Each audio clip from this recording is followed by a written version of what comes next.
What is up, everybody? Mark from Big Blue Laser Designs back here this time to go over the file for the animal memory game, just to show you what the file looks like and a few tips on how to use it. So first of all, there's three different files that are included, and I'm going to go over each one of them one at a time. Here's the lid and the box, and let me just show you real quick what we got here. Right here, this is the lid, the 5 pieces that make up the lid. And on the top, this blue, you're going to engrave that. And then for the red lines, of course, the red are all cut lines. And then these pink lines here are intended to be scored. Now, you can engrave if you want, but scoring is a whole lot faster. So these are just there to be decorative. If you want to skip them, you certainly can. But I think that just adds a little bit of personality to the box. Then over here, you've got the 5 pieces that make up the box itself.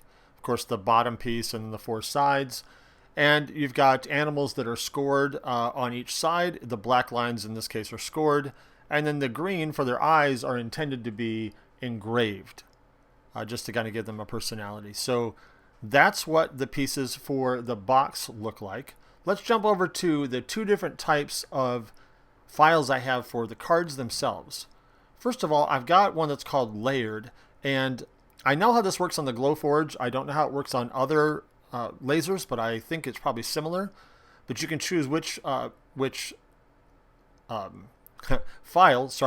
works best for you. So in this case, what it's intended to do is for you to engrave and cut one side, and then flip the cards over right where they are in the bed without moving the board, and then engrave and or cut the other side. So let me show you what I mean by this, and then we'll go over to the laser and we'll look at that directly as well. So over here, for example, when you look at the layers, right over here on, at least on Illustrator, over here to the right, if I turn off the title side, you can see this. So what it's intended to do is for you to cut these pink lines and then score the black and engrave the green eyes. So you would do all of these cards, and then you would open the laser without moving the board itself, and then you would flip these cards over right where they are, and then essentially you would go and turn on the other side. And this side is intended to be scored in the blue and engraved in the orange. And that way when you're all done, it's got both sides done for you. So that's how that works. Let's look at the other part. It's pretty predictable.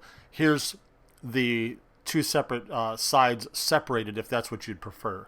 Exactly the same thing. You just figure out which one's best for you. So now I'm going to jump over real quick to the Glowforge user interface, and I'll show you how that would work there if that's what you have. Okay, now here's the view from the Glowforge user interface. If you don't have a Glowforge, this probably won't be relevant for you, but it might be, depending on how your laser works. So here's the layered version where everything's on top of each other. Over here on the top right, we're just going to go down, top left, the lesser known right. The top left, I'm just going to go down through these. This one's going to be engrave because it's going to be that title right there. This one here is going to be also engrave because it's the eyes. This one is going to be score. This one will be cut, which it already is. And then this one is excuse me, sorry, I got that wrong. This one will be score. And then this one right here is the outside cut. So we're going to do these in a particular order. You can decide which one you want to do, but I'm going to move this one up, and we're going to just engrave the title there on one side, that one there, and then we're going to cut it out. And then remember that you got to do the cut first, the layer that has the cut first, because if you don't, you can't flip it over, all right? So then we're going to ignore these 3. So I'm just going to go to ignore, and you guessed it, ignore.